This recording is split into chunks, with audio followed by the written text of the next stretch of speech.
La Reserva Federal, que es una vergüenza internacional porque se metió en las elecciones bajando tipos y reduciendo el ritmo de reducción del balance, hizo eso. En el momento, el proceso de desinflación se paró. A ver, los problemas hoy por hoy son los mismos. La economía alemana está totalmente destrozada, 7 años de estancamiento. No parece, de hecho, si siguen las dinámicas actuales, una perspectiva de cambio a mejor. Yo creo que el gran problema de la Unión Europea es demasiado estructural como para que le demos la importancia a unas elecciones. Una vez que Dani vino al canal y me comentaba, en la próxima década vamos a una destrucción monetaria casi sin precedentes, ¿no? Por lo que han hecho los gobiernos hasta ahora y demás. Sí, vamos a seguir en esta dinámica, tanto como dure este sistema, que su fundamento es este mismo, y no vamos a ver en ese sentido un cambio, salvo que el sistema se viniera abajo y se reemplazara por otro. La Reserva Federal tiene que haber un cambio urgente. O sea, no puede haber una decisión no política en la Reserva Federal. Lo que tiene que hacer la Reserva Federal es cumplir con su mandato. Y en marzo, a Jerome Powell hay que despedir.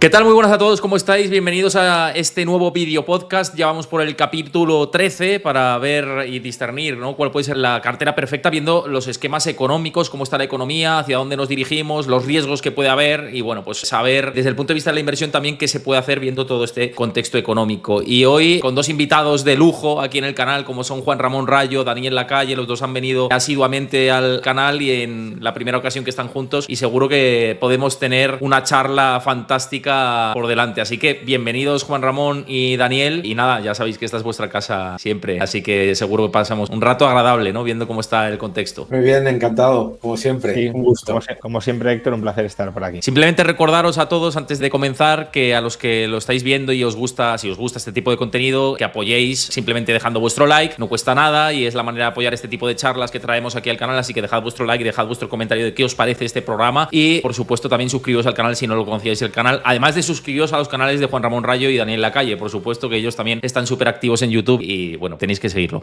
Oye, por comenzar un poco con todo esto y con este programa que está apadrinado por Freedom 24, luego os contaré un poquito más a detalle, pero por ir al inicio de la situación de la economía y lo que tenemos. Ha cambiado mucho el contexto o el esquema de fondo desde el 2024 por todos los periodos electorales que hemos vivido. Todavía quedan por delante, por ejemplo, Alemania tenemos este año en la Unión Europea con la situación tan complicada que estamos viendo aquí en el viejo continente, pero ha cambiado bastante el esquema. Y este cambio, para vosotros, ¿cambia, valga la redundancia, algo de cara al contexto de la economía global, o tenemos los mismos problemas que teníamos el año pasado? A ver, los problemas hoy por hoy son los mismos. Otra cosa es que si hay un giro en las políticas económicas, y parece que al menos en Estados Unidos está habiendo y va a seguir habiendo un giro importante, no sé si en todos los aspectos sea mejor, pero en muchos de ellos desde luego sí, entonces la situación obviamente cambiará. De hecho, con la adopción de esas medidas, las expectativas, por ejemplo, inversoras, ya están cambiando en múltiples sectores que en Estados Unidos están experimentando desregulaciones, liberalizaciones, apertura y, por tanto, reducción de costes o incluso posibilitación de invertir y de desarrollar ciertas actividades que antes estaban proscritas. Pues eso ya cambia el panorama hasta cierto punto. Eso no significa que todos los desequilibrios que podían venir acumulándose o que estaban acumulados hasta ese momento se hayan solucionado, ni mucho menos, pero desde luego sí se abre una cierta perspectiva de cambio. Y lo que digo respecto a Estados Unidos, pues también se puede aplicar al caso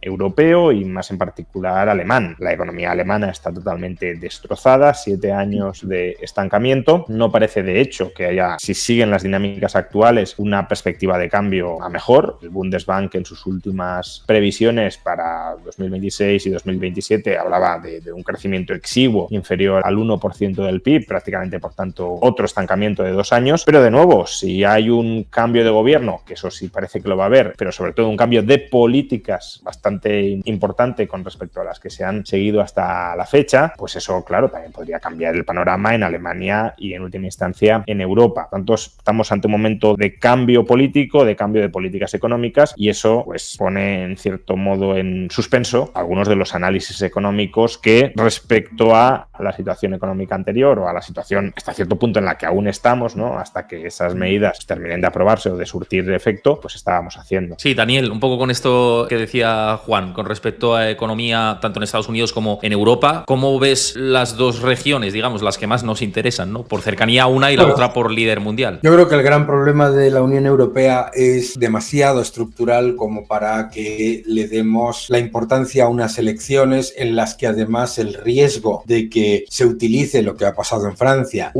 que viene la derecha, no sé qué, y se junten aquí pues una coalición Frankenstein y se siga con lo mismo, muy elevado, ¿no? Por lo tanto, yo no creo que vaya a haber grandes cambios, ¿no? Yo creo que en Estados Unidos ya no es tampoco solamente un tema del cambio de las políticas de Donald Trump que pueden fortalecer la tendencia, sino que hace ya muchos años que Estados Unidos, cuando las economías entran en recesión, cae menos y cuando crece, crece más. Entonces yo creo que factores como, yo creo que el más importante, mucha diferencia, que es la orden ejecutiva sobre la eliminación de las trabas burocráticas para el sector de la energía. Si todos recordáis el famoso milagro económico de Obama, el milagro económico de Obama de 2009 a 2011 fue nada más y nada menos que aumentar masivamente la inversión, el empleo y la producción de petróleo y gas. Por lo tanto, yo creo que por ahí es por donde podemos tener un elemento más positivo, porque además eso es inmediato, eso no es como invertir en, digamos, minería de cobre o lo que sea que lleva varios años.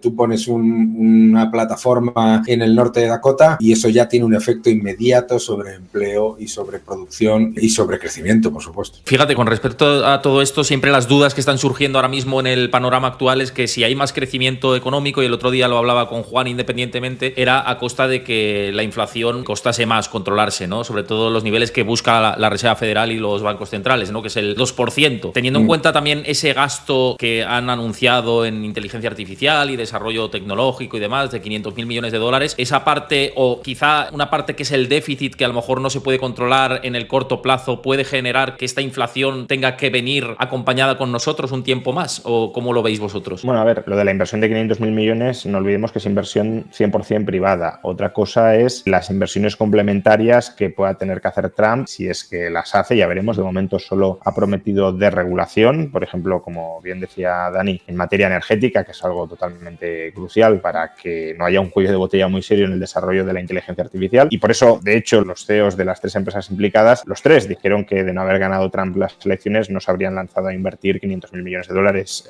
durante los próximos 4 años en inteligencia artificial. Ya no entiendo tanto quizá por seguridad o inseguridad jurídica, que a veces es lo que pensamos que determina la inversión en un país y desde luego influye mucho, pero probablemente no tanto por eso, sino porque Biden no tenía una visión estratégica de cuáles eran las necesidades que tenía la industria de la inteligencia artificial para poder seguir desarrollándose. Ella solventar, como digo, el cuello de botella energético, o si la tenía, priorizaba, por ejemplo, la agenda medioambiental a ese desarrollo energético. Entonces, sin energía barata, abundante, sobre todo abundante y barata, y también confiable, es decir, con suministro estable, la inteligencia artificial deja de poder seguir experimentando con datos y seguir avanzando, ¿no? Entonces, eso por un lado, ¿no? Ahora, aun cuando eso no sea gasto público, es verdad que si se produce un incremento importante del gasto en inversión en Estados Unidos, eso, salvo que haya mucho más ahorro extranjero que vaya hacia Estados Unidos, va a tender a incrementar los tipos de interés, el coste de financiación en el sector privado. Más demanda de financiación, más demanda para invertir, misma oferta o no tanta oferta de financiación como lo que aumenta la demanda, pues tipos de interés más altos. Y eso es lo que comentamos, Héctor, hace algunas semanas en tu canal cuando dije, a ver, si el tipo de interés de equilibrio, por entendernos, se eleva y la Reserva Federal no revisa sus propios tipos de interés o su propia planificación de tipos de interés al alza, entonces, aunque dejes de bajarlos o los bajes menos de lo que esperabas, ahí se te puede generar un desajuste entre el tipo de interés de equilibrio en el mercado y el tipo de interés artificialmente bajo que está fijando el Banco Central, y una política monetaria que originalmente, antes de ese aumento del tipo de interés de equilibrio, podía no ser expansiva e inflacionista, se puede volver, aún sin hacer demasiado la Fed, solo por la elevación del tipo de interés de mercado, se puede volver inflacionista y expansionista porque se abre el gap, ¿no? Entonces, ahí sí que creo que puede haber cierto amago de tensiones inflacionistas si la Fed y el Tesoro no revisan sus planes fiscales y monetarios ante el nuevo contexto macro. ¿Estás de acuerdo con esto, Dani? Sí. Yo creo que es muy importante entender, en Europa todo el mundo está hablando sin parar de que si Elon Musk y el Departamento de Eficiencia Gubernamental, que eso no deja de ser una entidad consultiva. Lo realmente revolucionario revolucionario en Estados Unidos y en el mundo es Scott Bessent, ¿vale? Yo he tenido el enorme placer y el honor de conocerle. Es la persona que va a hacer lo contrario a lo que hizo Janet Yellen. Janet Yellen no solamente no hizo absolutamente nada por reducir el gasto público, sino que además lo que hizo fue una política absolutamente injustificada y además irresponsable de financiarse a muy corto plazo, porque como iban subiendo los tipos reales, pues entonces estaba intentando disfrazar el coste de de ese aumento brutal del gasto público que ha habido. Recordemos que en el año 2024 fiscal el gasto público de Estados Unidos aumentó un 10%. Entonces, claro, dices, ¿hay riesgo de inflación persistente? Hombre, ¿cómo no lo va a haber? Aumento de gasto público del 10% y la masa monetaria en Estados Unidos a máximos de 27 meses, pues claro que hay riesgo, vamos. De hecho, es que es de libro. En el momento en el que la Reserva Federal, que es una vergüenza internacional porque se metió en las elecciones bajando tipos y reduciendo el ritmo de reducción del balance, hizo eso, en el momento el proceso de desinflación se paró, porque todo el efecto de desinflación que venía del componente de energía se dio la vuelta en el momento en el que se pusieron a bajar los tipos sin ninguna justificación, ¿de acuerdo? Y ahora, que es cuando se deberían estar bajando los tipos, te dicen que es que como la inflación es persistente, los van a mantener. Pues no, señor. Pues lo que se tiene que hacer, número uno, una fuerte reducción del gasto público, que estas son cosas que la gente no le presta mucha atención, pero simplemente dejando morir el Inflation Reduction Act y el Clean Water Act, te quitas casi 150.000 millones de gasto, que te parecerá una tontería, pero es que en un déficit como el de Estados Unidos eso importa. Entonces, yo creo que es muy importante, uno, que en la Secretaría de Estado del Tesoro tengas una persona convencida de que hay que reducir el gasto, lo ha dicho en el Congreso, lo ha dicho en la inauguración, lo ha dicho 7 veces en los últimos 5 días, ¿no? Démosle el beneficio de la duda, que veo a la gente muy poco entusiasmada. Reducción de gasto, pero yo creo que sobre todo la Reserva Federal tiene que haber un cambio urgente. O sea, no puede haber una decisión no política en la Reserva Federal. Porque la Reserva Federal lo que ha hecho en el año 2024, yo particularmente, me parece que debería haber generado riadas de tinta. En medio de unas elecciones, con la economía creciendo, con el empleo en los niveles espectaculares que tiene Estados Unidos, con las condiciones financieras más laxas en 4 años, la Reserva Federal retrasó la reducción del balance y bajó los tipos. Eso es injerencia política y en marzo a Jerome Powell hay que despedirlo. Ahora que dices esto, mira, me sirve para ligar con lo que quería comentaros antes de Frío 24, que insisto, cada uno tiene que tomar su decisión. Dani, de que uno, Jerome Powell tiene que ser despedido y que bueno, que quizás se hizo la bajada de tipos cuando no debía y ahora que hay que bajarlos parece que van a mantener un tiempo o eso descuenta el mercado, que ya sabemos luego que las narrativas cambian muy rápidamente. ¿Tú estás de acuerdo con esto, Juan, de que ahora estamos en una dinámica en la que sí que hay que bajar tipos de interés o quizá la narrativa o las ideas que está defendiendo el FOMC son las adecuadas en este contexto o no? Que ahora hay que bajar tipos de interés, hombre, yo creo que tal como se está modificando el contexto macro en Estados Unidos, teníamos un contexto macro de una inflación que no está controlada todavía, al menos no a los niveles que supuestamente la Reserva Federal tiene que ambicionar, y una economía que sorprendentemente se mantenía más o menos fuerte, con unos niveles de desempleo todavía muy bajos y con un crecimiento del PIB considerable. Y si ahora además parece que va a haber una reanimación de la inversión por todo el paquete de regulador de Trump, incluso el que viene de bajada impositiva, pues claro, eso todavía va a... No sé si recalentar es el término, porque parece que recalentar es un verbo que va asociado a la insostenibilidad de lo que se está produciendo, pero desde luego sí va a dar nuevos bríos a esa economía. Entonces, si tienes una economía que está creciendo a su nivel potencial o a lo mejor incluso por encima y una inflación que no está controlada, ahí no veo cómo se puede justificar una bajada de tipos de interés. De hecho, como bien decías, el mercado, al menos el de bonos, tampoco ve muy claro cómo se va a poder justificar y por eso no anticipa semejante bajada sostenida en los tipos de interés. Que luego puede pasar, como decía Dani, que hagan política como han hecho política, claro, en este caso bajar tipos de interés sería de alguna manera hacer política a favor de lo que Trump quiere, porque Trump está pidiendo que se bajen los tipos de interés que están muy altos. Bueno, ¿se puede politizar la decisión de política monetaria? Sí, y quizás se termina haciendo lo que no toca, pero conjugando la misión estatutaria de la Fed con los datos y las perspectivas macroeconómicas que se abren ahora mismo, yo es que no termino de ver cómo se pueden justificar bajadas, al menos apreciables, claro, no simbólicas, de los tipos de interés. Pues solamente por aclarar, yo no he dicho que se tengan que bajar los tipos de interés. No, claro. Yo lo que he dicho es que la bajada de tipos de interés que se hizo en septiembre no se tenía que haber hecho. Claro, no tocaba. Es política, claro.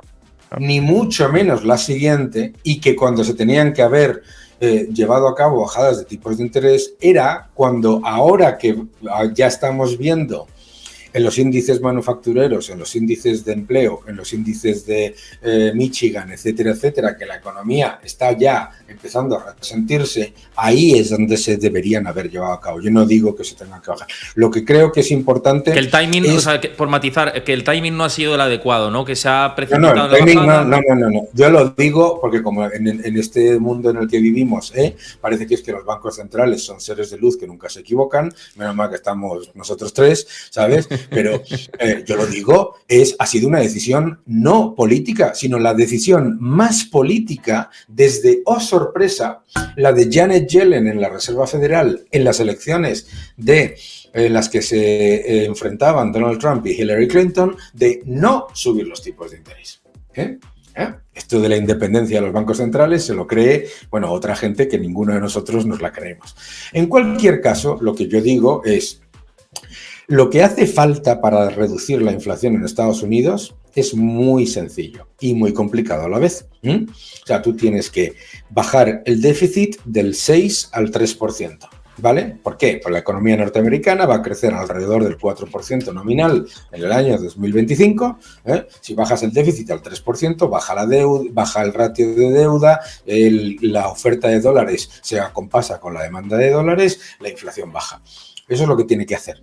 Y la Reserva Federal, nos tenemos que olvidar de los tipos, porque los tipos, como mucho, tienen impacto sobre el aumento de la cantidad de dinero. Lo que tiene que hacer la Reserva Federal antes de ayer es cumplir con su mandato, que tenía que haber reducido su balance en 3,5 billones de dólares y lo ha hecho en menos de 1,5. O sea, es que eso es inflacionista, ¿entiendes? ¿Y por qué? Porque además le ha metido por el lado por la puerta de atrás, por la ventana de liquidez, 5 billones adicionales de liquidez al mercado en el periodo septiembre a diciembre.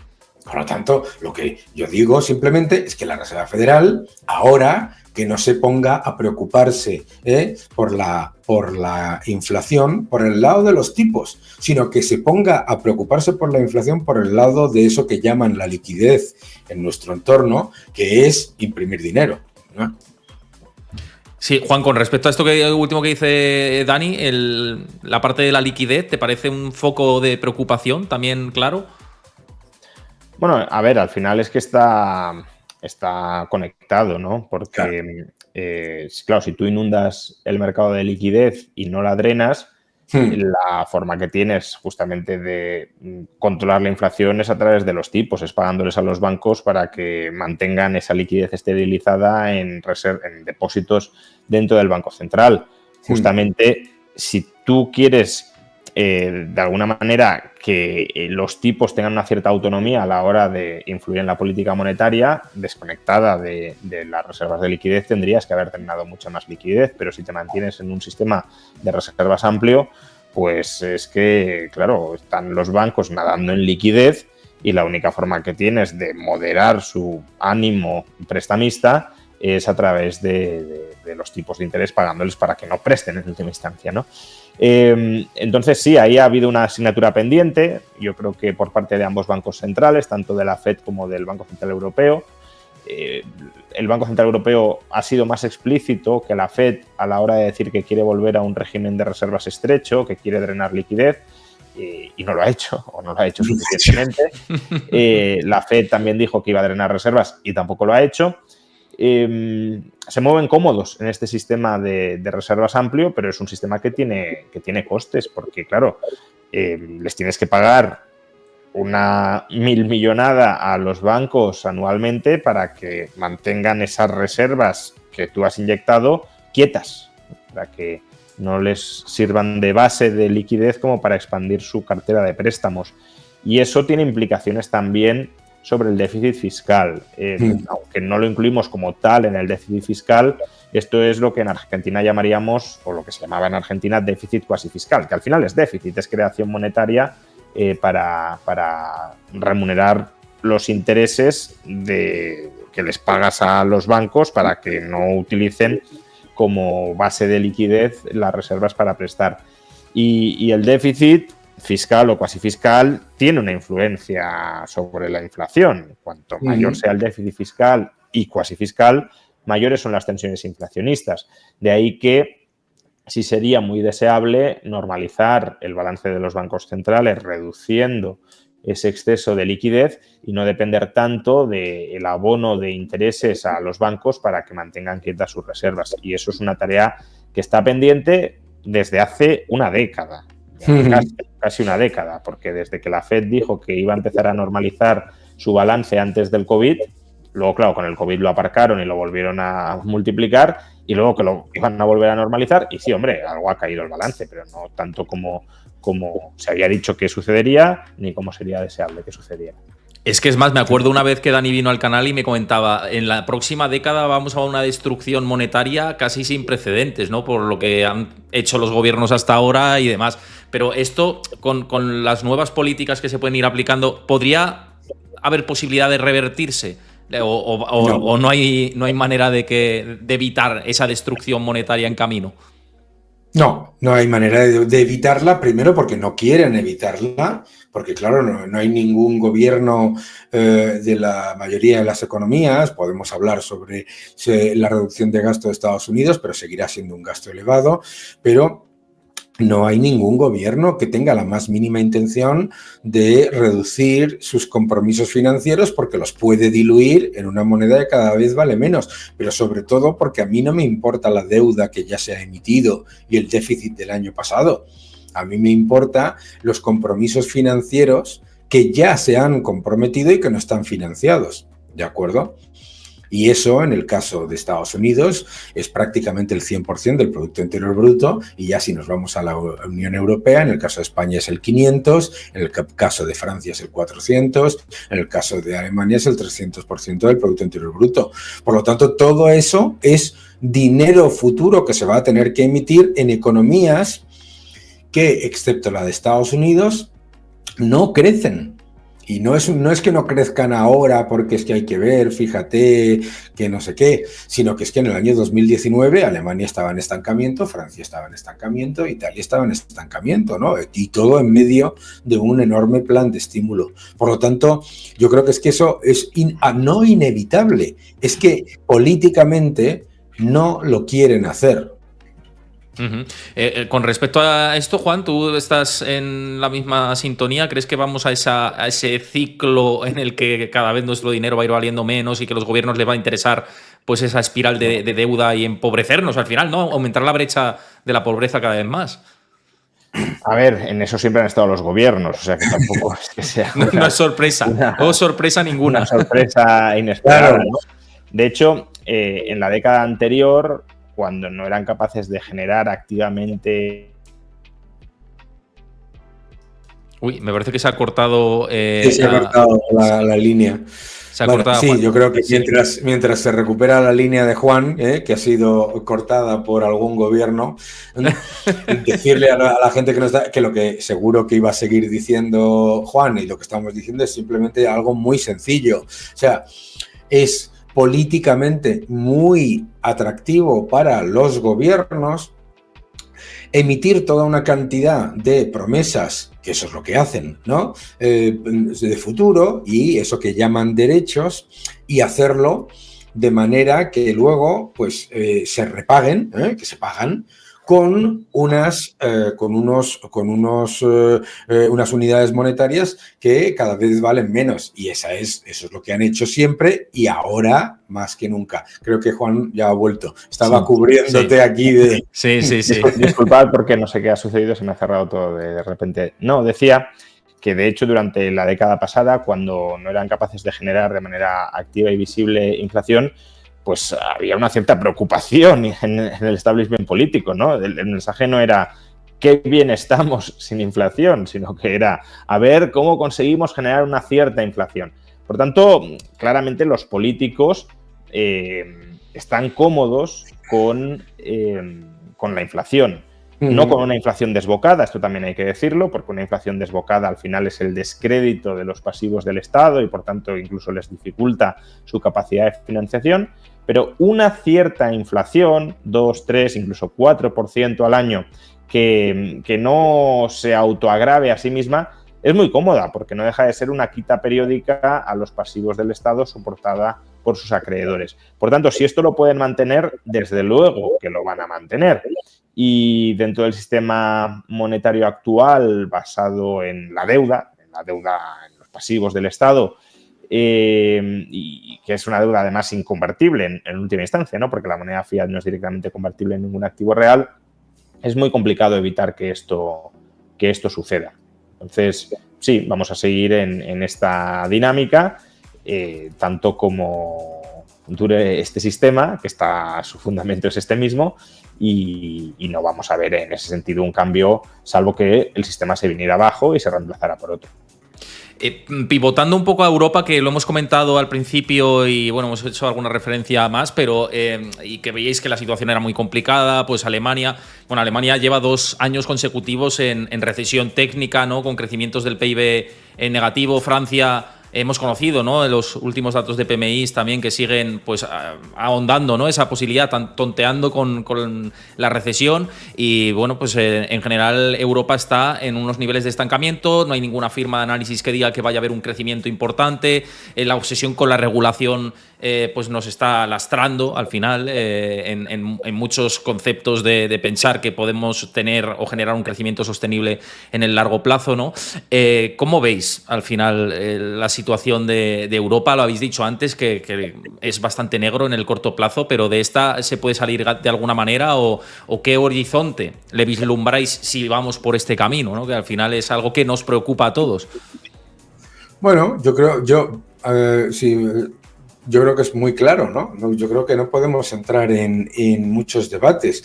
Ayer en Davos, von der Leyen dijo claramente que la Unión Europea va a seguir su curso y que la Unión Europea está liderando, no sé en qué, pero ella lo dijo, y que va a seguir su curso.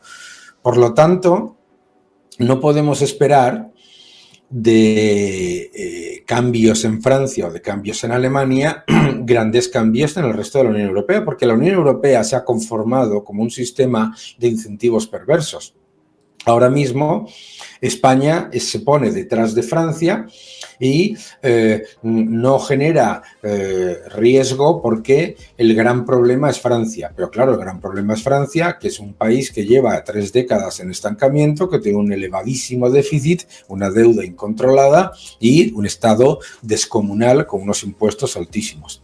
Entonces, yo creo que el problema es que todo el mundo dice que el problema de Europa es de falta de competitividad, exceso de regulación, etcétera, etcétera, y altos impuestos, pero luego nadie le pone el cascabel al gato, ¿no? En Francia, esta mañana he leído yo en Le Soir, ¿no? Que han propuesto una pausa regulatoria. Yo me parto. Una pausa, ¿no?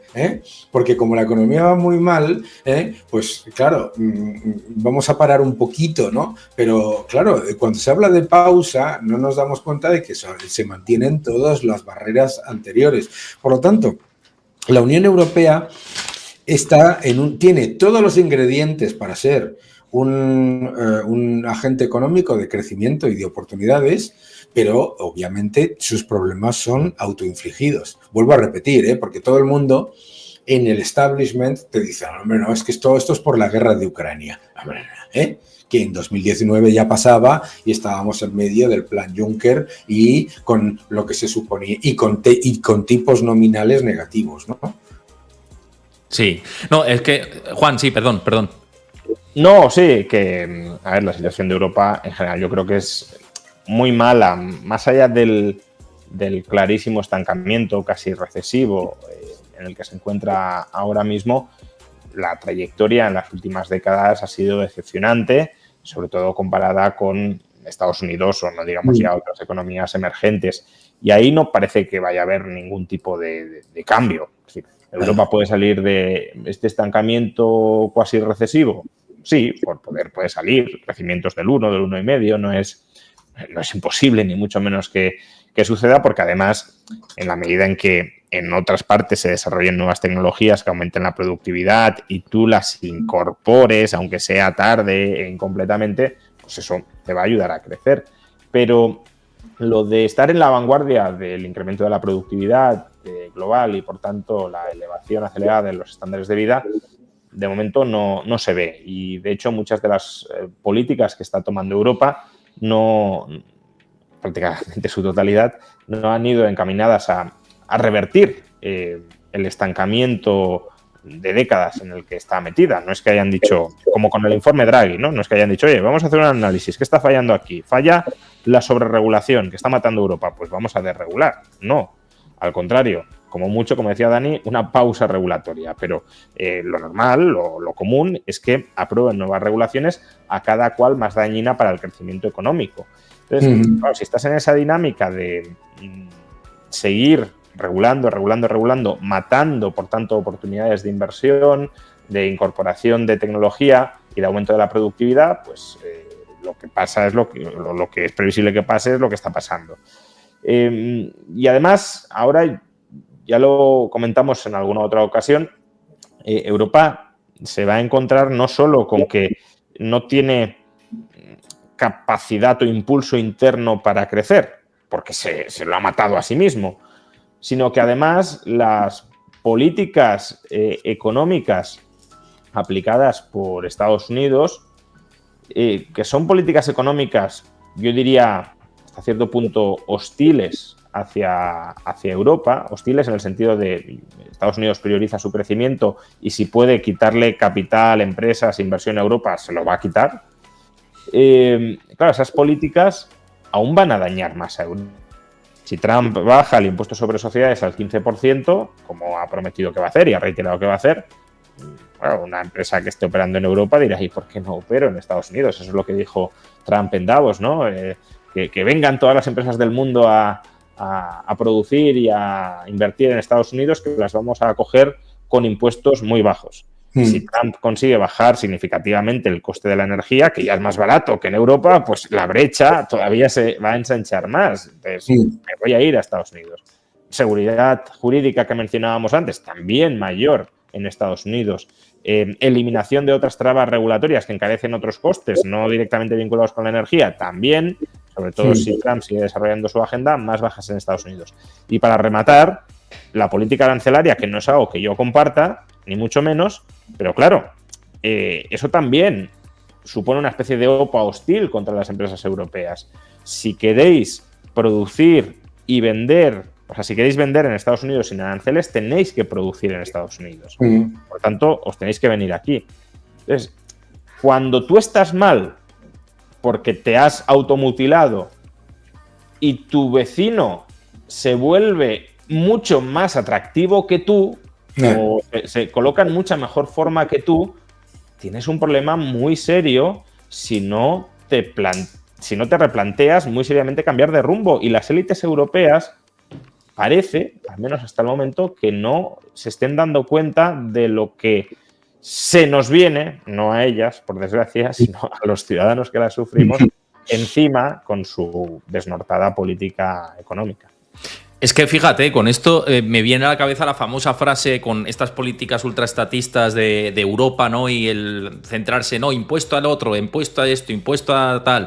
Y ahora con ese enfrentamiento, ¿no? que puede tener directamente con Estados Unidos, si baja impuestos, ¿no? Con la famosa frase es, claro, todo esto, este chiringuito está muy bien montado hasta que se acaba el dinero de los demás, pero es que si el dinero de los demás se te va fuera porque impositivamente te es más atractivo, pues entonces tienes el doble problema. O sea, tienes un problema de crecimiento ya intrínseco y asociado a las prácticas que has llevado a cabo hasta ahora, pero el problema puede venir a futuro a mayor porque te están enfrentando, o se están enfrentando a ti con unas políticas económicas que pueden restarte a tu productividad a futuro, ¿no? No sé, Dani, con respecto a esto que decía Juan, si tienes algo que añadir que me ha parecido muy interesante. Bueno, yo creo que el gran problema de la Unión Europea es que hay un liderazgo y una burocracia que considera que lo que se está haciendo es lo que se tiene que hacer y por lo tanto todo lo demás es secundario, incluido el crecimiento, la inversión, etcétera, y que percibe a las empresas como problemas, ¿no? En vez de como oportunidades. Entonces, claro, no solamente eso, sino que en el momento en el que no es una novedad de la administración Trump, pero en el momento en el que una administración de Estados Unidos se da cuenta del enorme talón de Aquiles de la Unión Europea, que es que el euro se sostiene por su gigantesco superávit comercial con Estados Unidos y todo lo demás está sostenido por un engranaje que no genera competitividad y que no genera mejoras en la tecnología, la energía, etcétera, pues entonces, claro, lo único que tienes que hacer, literalmente, es abrir las puertas y decir, aquí tienen ustedes una oportunidad mucho mejor. Claro, la Unión Europea, la llegada de Trump, o la llegada, me da igual, porque Joe Biden, no Joe Biden no sabía ni lo que hacía, pero la administración Biden, quien fuera que fuese, ha hecho exactamente lo mismo. En vez de la Unión Europea ver lo que está ocurriendo en Estados Unidos como una oportunidad de mejorar y como una oportunidad de, oye, pues si Estados Unidos va a bajar impuestos, vamos a poner impuestos más bajos. Si Estados Unidos desregula, vamos a desregular. Si Estados Unidos abre el potencial del crecimiento en el sector energético, vamos a hacer lo mismo.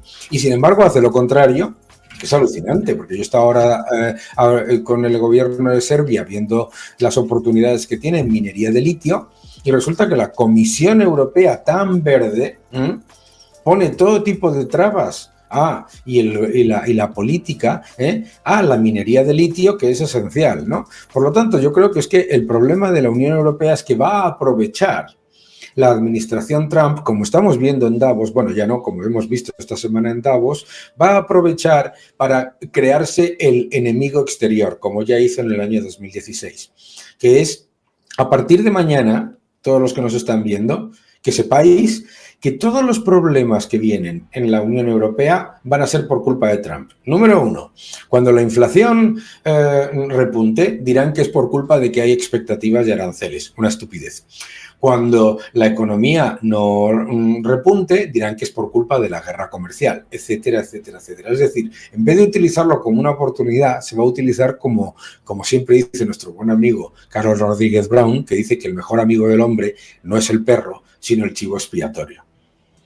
Es que, fíjate, ese ejemplo además lo podemos ver con lo que ha pasado en Alemania en los últimos años, ¿no? Diciendo, no, hay que ir a políticas verdes para sacar energía y, bueno, pues suministrar y compramos el gas baratito a Rusia y tal. Se te corta el suministro de gas de Rusia y ya lo verde no importa y te pones a quemar carbón a lo loco cuando estás cerrando nucleares. Y luego la Unión Europea trata las nucleares de energías limpias también. O sea, que hemos visto un disparate auténtico burocrático que de verdad no tiene ningún sentido. Y que además es un disparate que es muy lento, a la velocidad del caracol.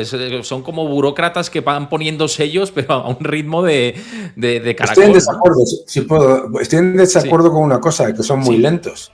Para poner todo tipo de trabas, la Unión Europea tiene una facilidad y una rapidez inusitada. Eso es verdad, eso es verdad. Y también tenemos que recordar que hemos endiosado a Alemania como una especie de país eficiente que no sé qué, no sé cuánto. Vamos a ver.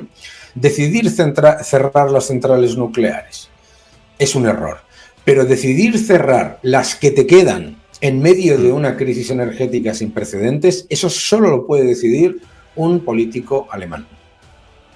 Sí. No, yo, vamos, estoy de acuerdo. Juan, sí, que querías hablar antes.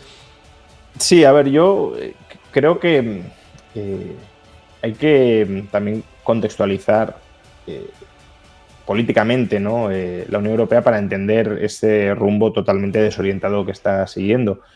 La Unión Europea tiene como aspiración constituirse en un Estado, bueno, pues no sé si confederal o federal, pero en un Estado, ¿no? Que tenga un órgano de gobierno central con bastante más poder del que tiene ahora y con capacidad, por tanto, para sobreponerse sobre los gobiernos nacionales. Pero realmente la Unión Europea no es una unificación política, no es un proceso de unificación política que surja de abajo arriba, sino que en realidad es una unión de burócratas, no una unión de pueblos que quieran dotarse de un único o de un gobierno común, sino de una unión de burócratas que pretenden crear para ellos un gobierno común. Entonces, a los burócratas, a los políticos nacionales que quieren convertirse en políticos europeos, que quieren más poder, más ámbitos de poder, hay muchas cosas que les separan. Por ejemplo, la política energética de Francia no es la misma que la política energética de Alemania. Y ahí, por tanto, chocan a la hora de marcar agenda. Y por eso vemos manifestaciones o articulaciones contradictorias. Dices, pues, si la nuclear es verde, ¿por qué la cierras dentro de una agenda verde de transición energética, ¿no? Pero sí hay una cosa que une a todos los burócratas europeos, que es su desconfianza hacia los mercados libres y su apuesta por el intervencionismo estatal. Intervencionismo pronuclear o antinuclear, pero intervencionismo en cualquier caso. Y, por tanto, claro, eso es la pauta común que estamos observando en Europa, la sobreregulación, porque todos quieren sobreregular. Ahora, unos quieren sobreregular desde una perspectiva y otros desde otra perspectiva. Y por eso la sobreregulación no es coherente, es absurda, es descabellada y es contradictoria. Pero, claro, eso es cómo ha sido Europa hasta la fecha.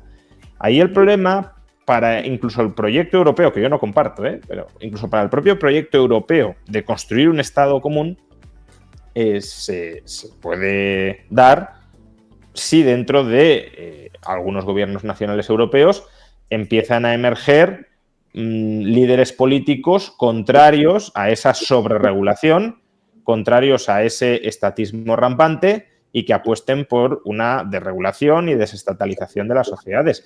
Ahí sí que va a haber un mal encaje de esa nueva jornada de políticos, ojalá llegue en algún momento, dentro de la arquitectura institucional europea, tal como se ha venido fraguando durante las últimas décadas, que es, como digo, la sobreregulación, la hiperburocracia y la concentración de cada vez más poder en manos de los políticos. Sí, un poco por ligar Unión Europea con ya directamente España, ¿no? Estamos hablando ya, o sea, vamos por regiones y yéndonos a España. ¿Cómo estáis viendo el horizonte o el esquema que podemos tener próximamente en España? Porque desde aquí se está sacando como mucho pecho, somos la única economía de las fuertes de Europa que está creciendo y demás. Bueno, no sé qué os parece todo lo que tenemos aquí en España, que es cierto que en términos de crecimiento no estamos como Francia y Alemania, pero hay otros problemas, ¿no?, asociados. No sé, Dani, ¿cómo ves el contexto? A ver, yo creo que el contexto de España, yo creo que es muy evidente, ¿no? El contexto de España es una economía que está aprovechando el gobierno unas condiciones por parte de la Comisión Europea absolutamente laxas, ¿no? Y que está dopada por los fondos Next Generation y por la deuda. Si excluyes el efecto de los fondos Next Generation, que es puro sobre el PIB, pero que no está teniendo ningún impacto real, tractor y modificador, pues si excluyes el efecto de los fondos Next Generation y la acumulación de deuda, la economía española no crece. El Producto Interior Bruto per cápita está estancado desde el año 2018. La inversión lleva estancada también 5 años prácticamente, ¿no? Yo creo que todos esos factores lo que muestran es una economía que está aprovechando de el mayor estímulo fiscal monetario y los fondos Next Generation para dopar el Producto Interior Bruto, tirando de gasto público, tirando de deuda, y por lo tanto, pues eso genera, digamos, las semillas del problema posterior. Y luego la inmigración. Pero claro, otro tema que en el caso de Estados Unidos fue muy evidente.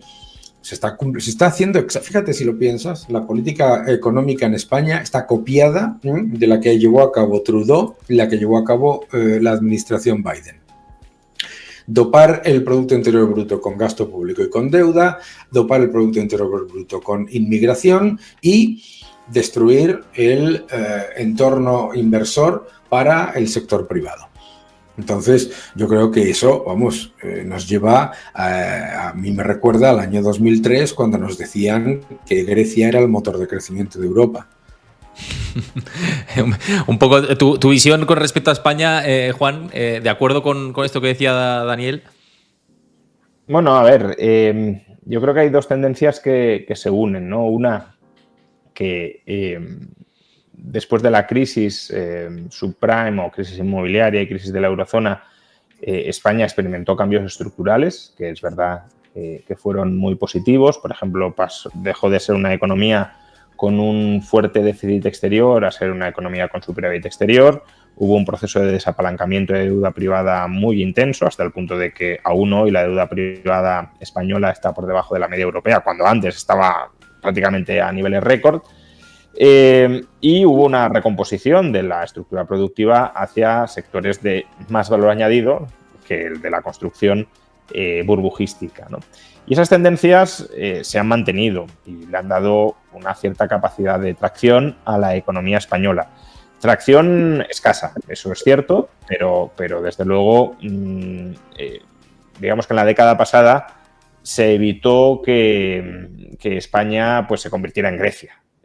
En la Grecia de entonces, no en la Grecia de ahora. Ahora, como bien dice Dani, esa tracción es escasa y se ha visto suplementada por dos fenómenos. Uno son los fondos Next Generation, que son un plan de estímulo muy potente, financiado por el contribuyente europeo, y otra es la inmigración. La inmigración ha sido muy intensa durante los últimos años, es algo que el propio gobierno deseaba y sigue deseando que suceda. Y claro, la inmigración, prácticamente todo el empleo que se ha creado, por ejemplo, ha sido empleo para trabajadores. Me parece que se ha quedado otra vez, a ver, Juan. Extranjeros desde el año 2019, que se dice. Sí, parece que se te... Digo que prácticamente... No, no, a mí no se me corta, Juan, ¿eh? No se te corta, igual es... Se corta, ahora te estás cortando tú, Héctor. Igual es mi conexión. Vale, entonces estará grabando... No eres tú. Se estará grabando bien. Bueno, si puedes recuperar esto, porque igual en el programa de grabación... Hay ese cambio en cierta empresa. A ver qué puede estar pasando. Voy yo detrás. Bueno, yo no, porque estoy en otro lado. Si estuviera en casa me pasaría lo mismo que ahora. Algo puede estar pasando, ¿eh? Nos están escuchando algo. Decía que prácticamente todo el empleo que se ha creado desde 2019 ha sido empleo extranjero. Pero claro, eso cuando lo agregas, pues en términos de PIB, claro, te da unas cifras de crecimiento interesantes. Eso significa que el PIB per cápita y sobre todo el PIB per cápita de la población que estaba antes de que entraran las nuevas jornadas de trabajadores extranjeros esté mejorando a un ritmo significativo. No.